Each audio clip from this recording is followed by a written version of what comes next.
Please join me as I pray. Heavenly gracious Lord, I thank you for this moment. Amen.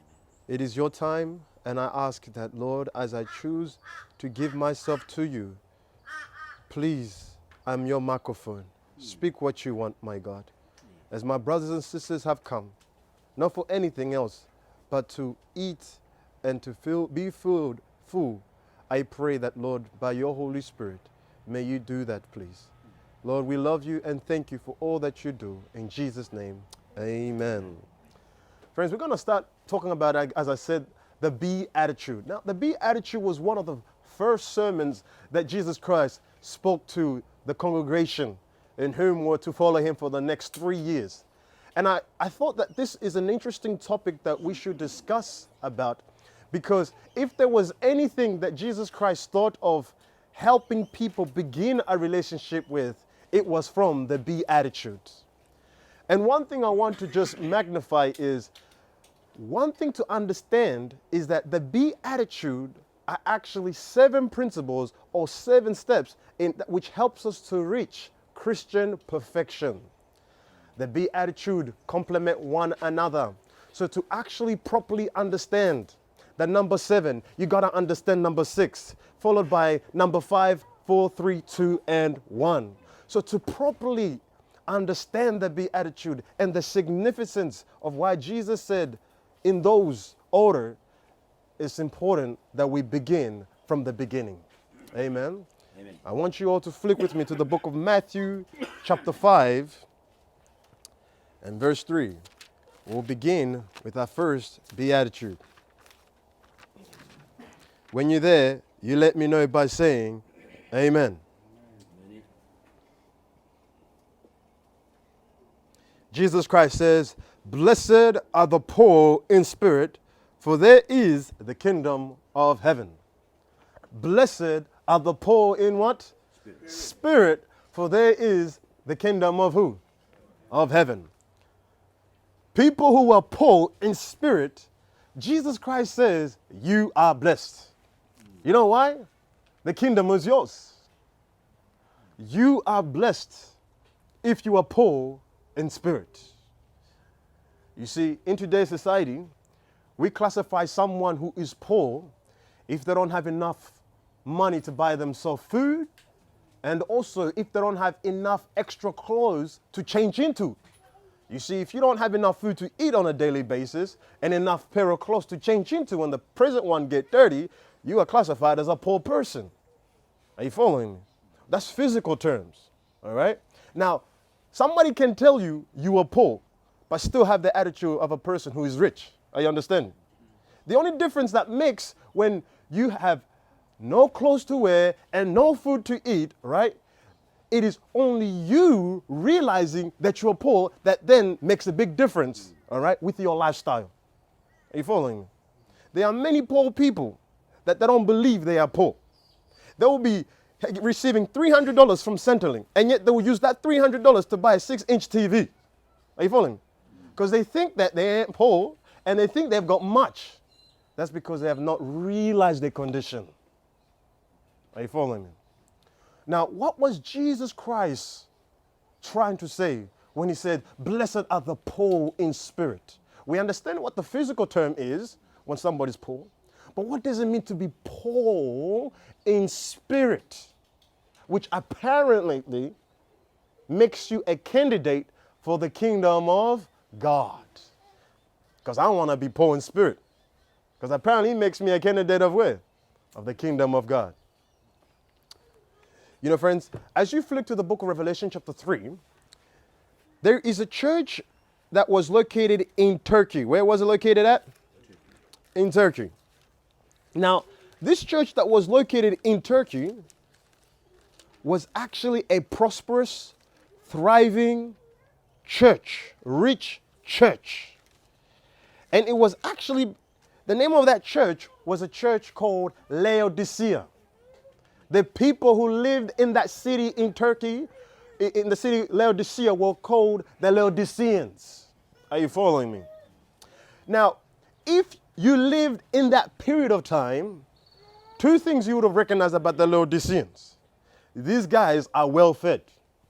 Their flesh was fat indeed. Hmm? And secondly, another characteristic you will understand about the Laodicean is that they were rich. Evidently, they had luxurious, good clothes. Are you following me? Now, there is nothing wrong with having a plenty amount of food to eat. There is nothing wrong with having enough clothes to change into. Are you following me? But there was a problem that Jesus Christ detected among these people, in which I'm going to magnify before everyone right here today, which is actually going to help us to understand what it means to be poor in spirit.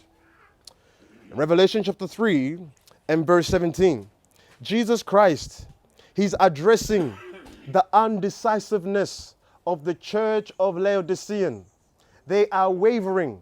They are lukewarm.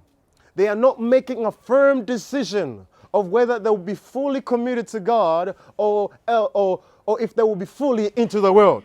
They've got one foot in the church and one foot in the world. And Jesus Christ is becoming straight at them. He's giving them a straight message right now. And he tells them in the book of Revelation chapter 3 and verse 17, because thou sayest, I am rich and increase with goods and have no need of nothing, and knowest not that thou art wretched, miserable, and poor, and blind, and naked. Stop right there. Let's be honest. Was the church of Laodicea naked physically? No. Was the church of Laodicea or the people of Laodicea poor physically? No. So what was Jesus Christ was saying?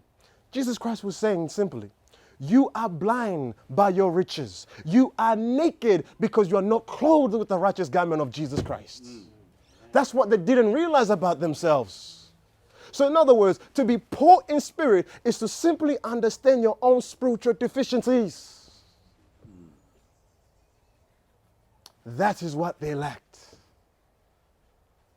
It is to understand what you spiritually lack and know your nothingness. Hence why it is Martin Luther who once said, it is God who has the tendency of creating something out of nothing. That is the reason why God won't create anything in the man who has not yet sensed his nothingness. It is until you realize your nothingness that God can make you something. You might be considered as somebody, as nobody, but God is the one who gets somebody who is nothing and makes them somebody into today's society.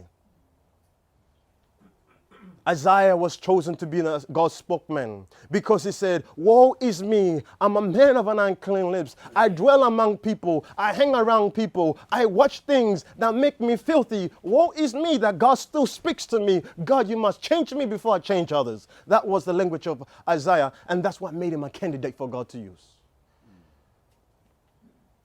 Do you know your nothingness? The reason why Jesus Christ said, blessed are the poor in spirit, because many of them who came and heard the words of Jesus Christ, they were only filled with the awe inside their soul, with a spiritual sorrow. But Jesus comforted them saying, you are blessed, my friend. You are blessed, because with you knowing what you lack, it gives me more room to give you, to replace and to fill you up to the full. If you read in the book of Luke, chapter 1 and 52, Luke chapter 1 and 52, when you're there, you let me know by saying amen.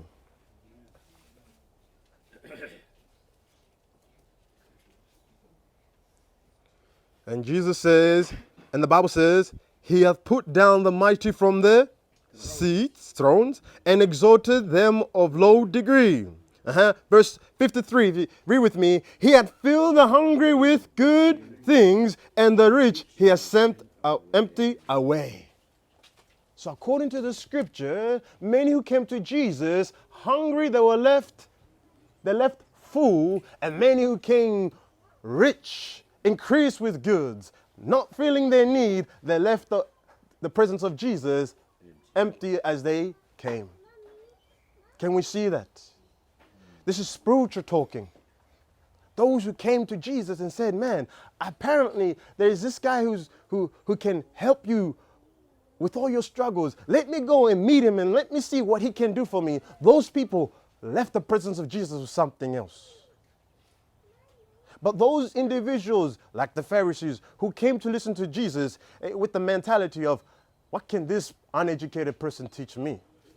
Left the presence of Jesus no different than when they came in.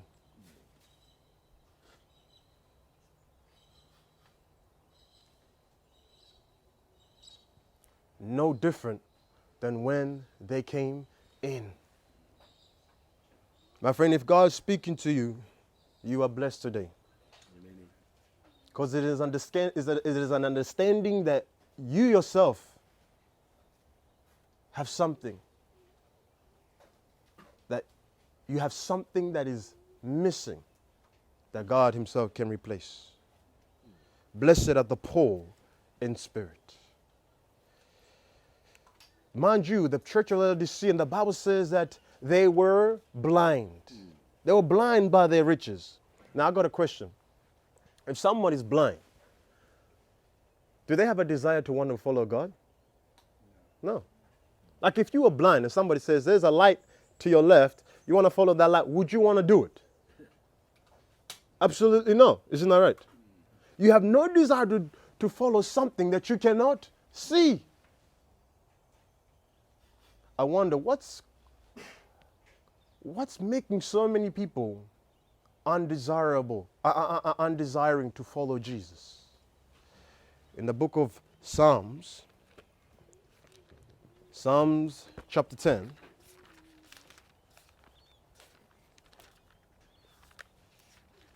there's an interesting text that I want all of us to come across and read.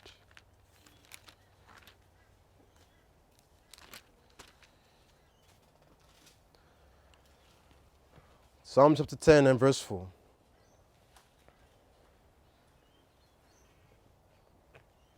The Bible says, the wicked through the pride of his countenance will not what? Seek after God. God is not in all his thoughts. I read it again. The wicked through the pride of his countenance does not seek God. The Bible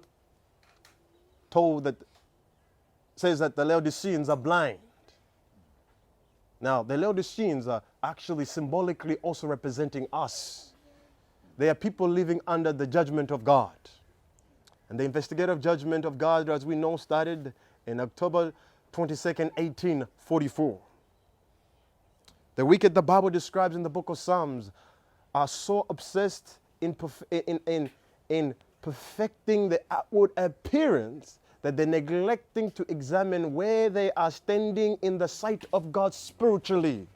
And for that reason, they are so blinded with self and are therefore not interested in wanting to know God.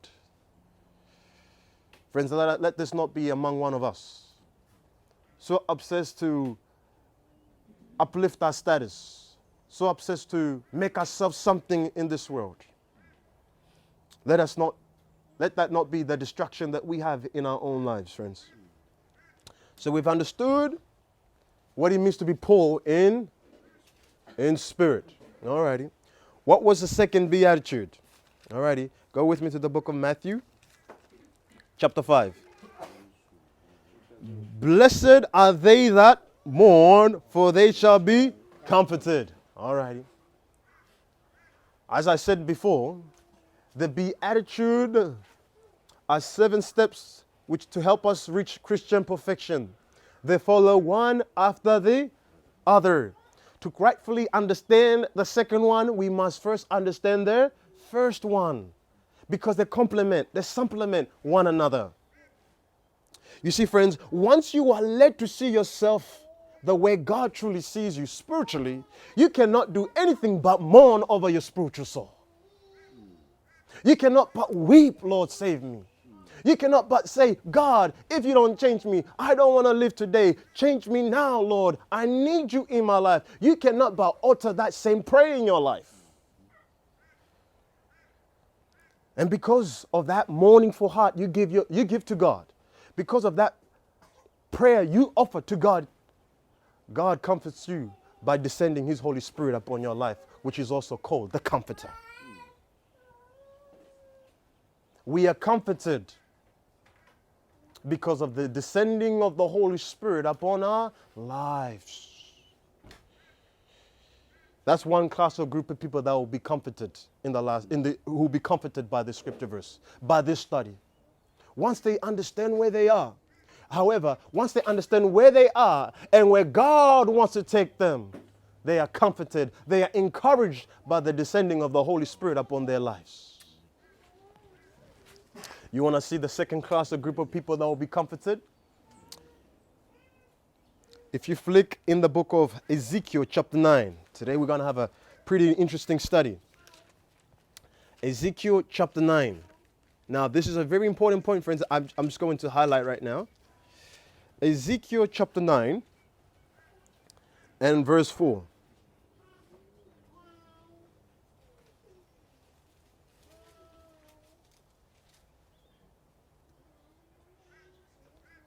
Alrighty? And the Bible says, and the Lord said unto him, now this is a vision of Ezekiel, God revealing to Ezekiel of an angel going and sealing the people in Jerusalem because judgment is about to occur. There's a what? Judgment about to occur. And now consider the people that did not receive the judgment of God. Okay, verse 4 it says, and the Lord said unto him, go through the midst of the city, through the midst of Jerusalem, and set a mark upon the foreheads of the men that sigh and that cry of the abomination that be done in the midst thereof. Stop there. Ezekiel was shown of an angel going and sealing upon the forehead of what? Of people. Why the forehead? Oh, I'll get there. The forehead, all right, of individuals who specifically cry and sigh of the abomination that's happening in the midst of Jerusalem. This is too sweet. This is too sweet. I was taking my time right here. Those who cry and sigh. You see, those who didn't just only cry for their need for God, but who also saw the need of their fellow believers, who also saw the need of their fellow neighborhood. These were the individuals that Ezekiel was shown that received the seal of God on their forehead. So therefore, from this text, it actually gives us a good insight of those people who actually received the seal of God on their forehead, as spoken in the book of Revelation. Isn't that right? So with a comparison, those who receive the seal of God are also individuals who are praying, weeping, not just for themselves, but also for their churches and families. God, save our people, God. Your time is near, but Lord, we are not where we should be. But God, I pray that you may do something. Those are candidates for the kingdom of God.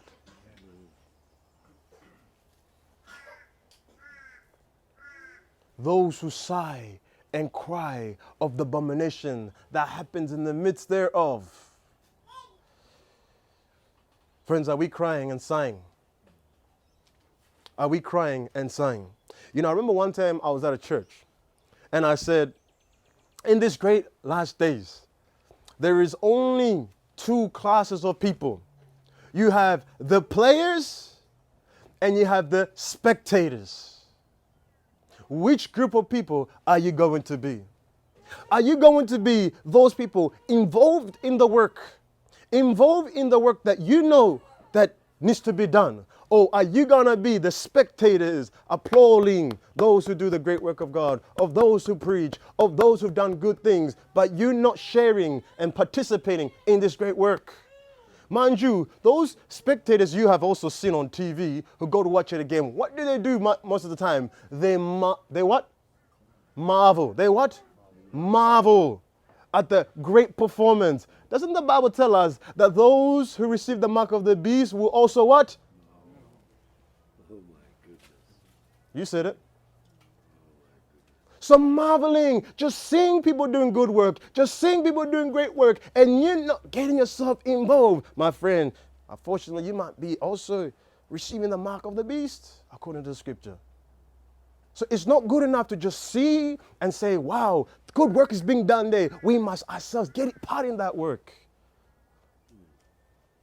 That's what it means. Yes, friends. Part of being part of this work, we see many losses, but many victories. And although physically we might not feel the comfort that we want to see, we want to feel in our lives, there is a blessed comfort that we are all assured in the kingdom of God, where there will be no more pain, no more suffering. You know, yesterday, I tell you, when I was burying my friend Bosco, I tell you, I was weeping, and I just said, Lord, please help me that whenever I'm given an opportunity to serve you, I give it all, I give it all, I spare not, I give it all.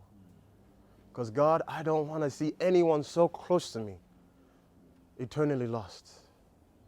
I don't want to lose anyone so close to me.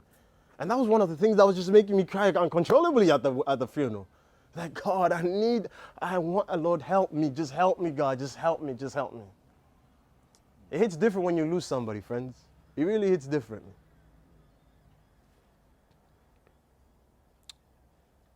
We've looked at the second characteristics.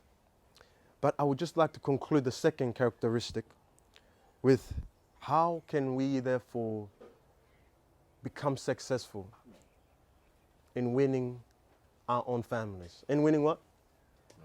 In winning those who we love and those who we want to minister to. There's a beautiful memory text that I've this week found in the book of Psalms 126. Psalms 126. It's a very beautiful one. It teaches us how we can actually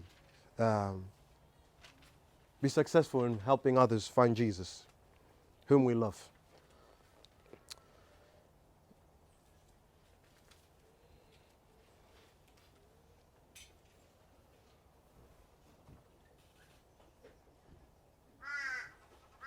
The Bible says, Psalms 126 verse 6, it says that he that goeth forth and weepeth, bearing precious seed, shall doubtless come again with rejoicing, bringing his sheaves with him.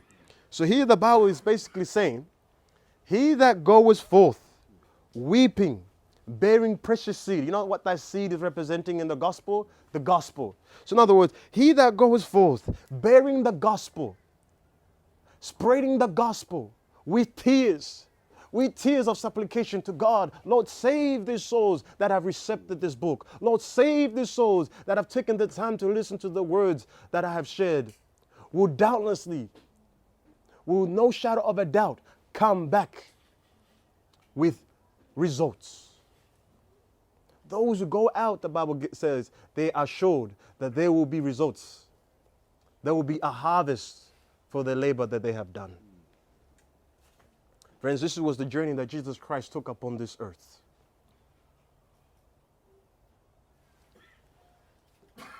Now we go to our third and last Beatitude. Third and last Beatitude. Matthew chapter 5.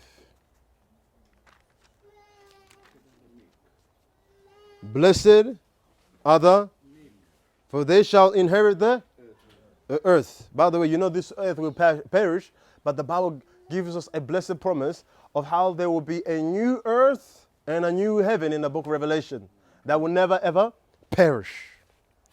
And all these blessings and all this inheritance that Jesus Christ is talking about, he's specifically referring it to the kingdom, to the new Jerusalem that all of us will be dwelling in.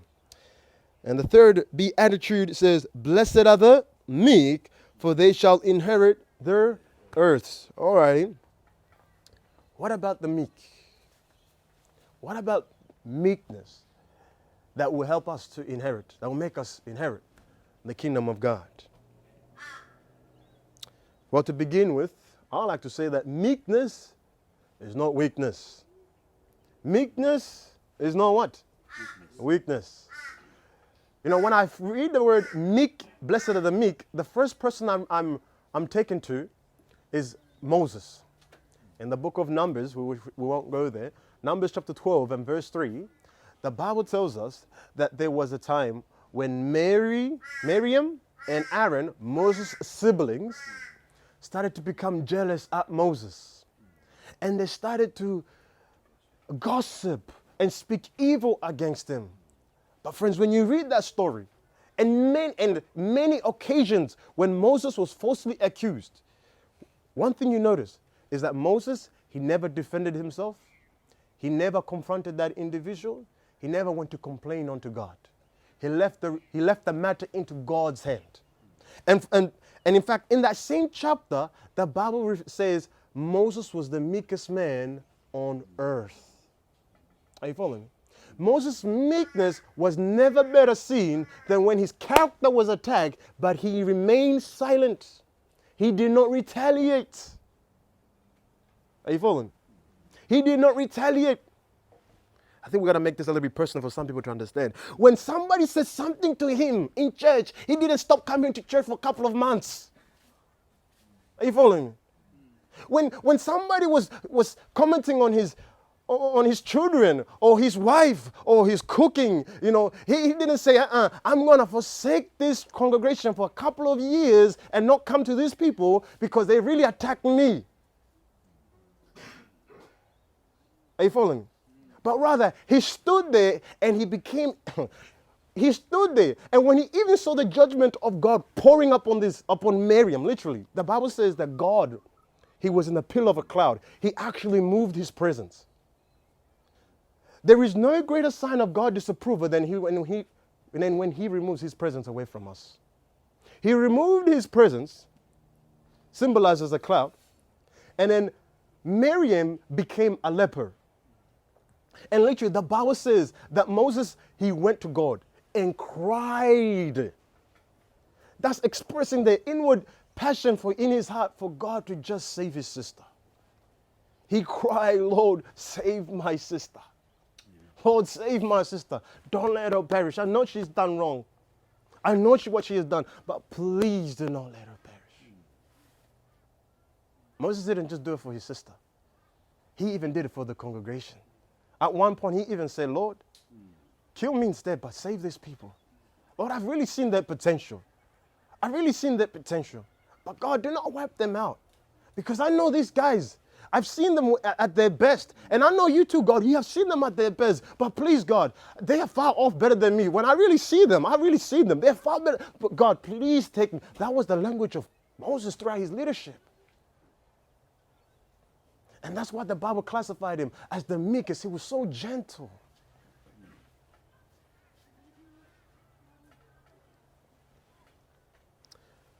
It is Charles Spurgeon who actually once coined this very word.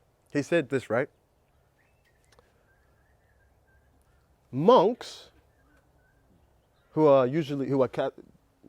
find them in many religions, Catholics and so on, they are a group of people that go off like literally and there's a guy called Anthony, monk Anthony, Saint Anthony.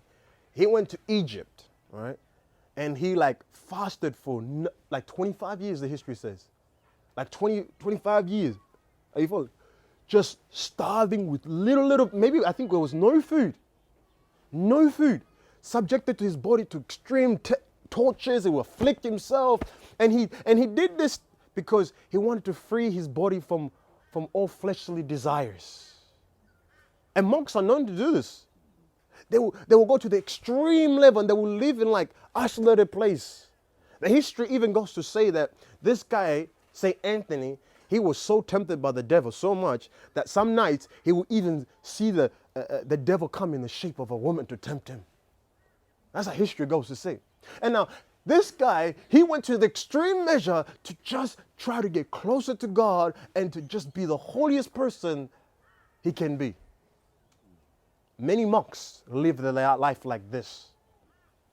And this is where Spurgeon comes in. He says this: a monk who lives a life like this can never be called a meek person. Meekness is a characteristic proven by your association with others, especially by those who test your temper.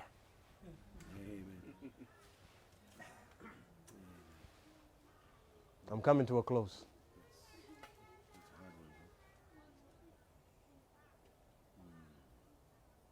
Those who test your temper are like boiling water that bring the inward side of you that you have not seen, that only is a surprise to you. Oh man, I never knew I react like this in my life. Lord, save me. Should be the language that we should be praying.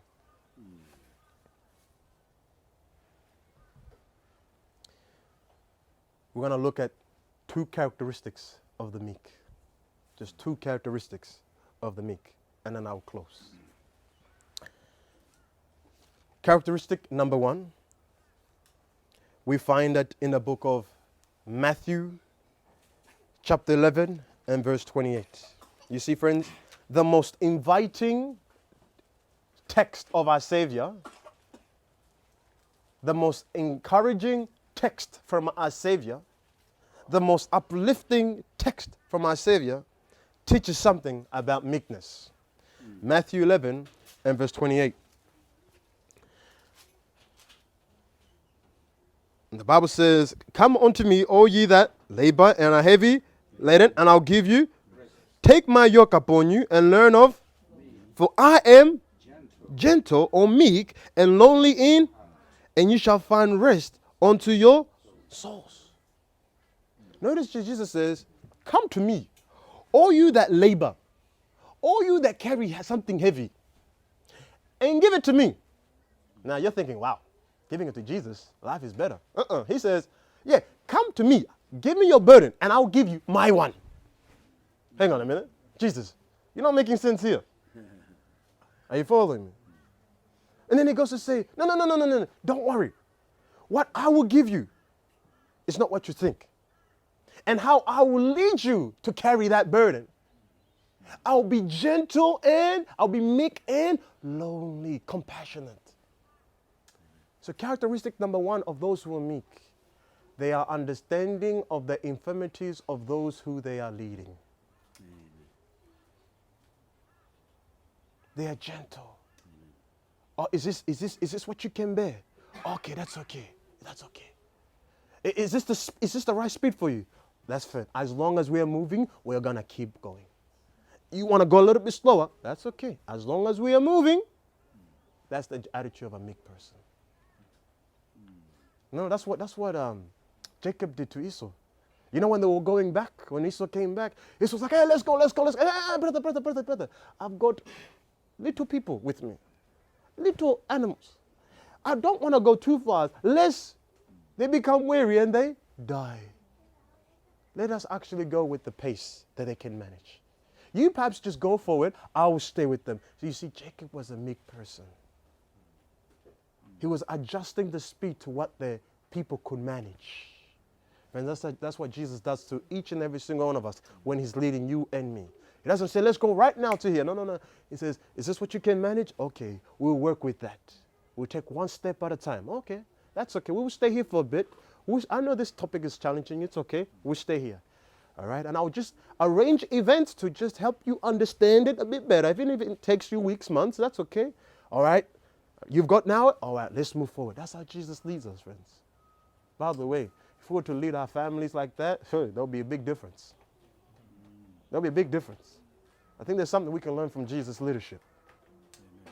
Sometimes young people, not just young, but people are repulsed, chase them away, not because the things you're telling them is too hard, but you're not trying to understand if they can manage that move that step forward. Can you manage this? Oh, that's okay. Learn to understand people. Learn to understand those who you want to win, what they can manage. If they cannot, stop there and just prayerfully hover around that issue. Characteristic number 2, as we finally close. Go with me to the book of, I believe is Timothy. I believe 2nd. I'll reach there before you.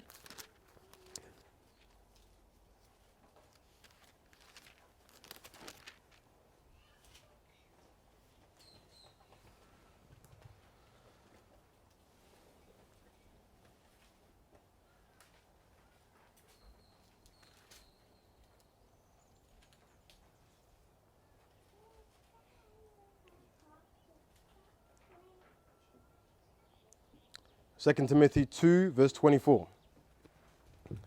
2 Timothy 2 and verse 24. Alrighty?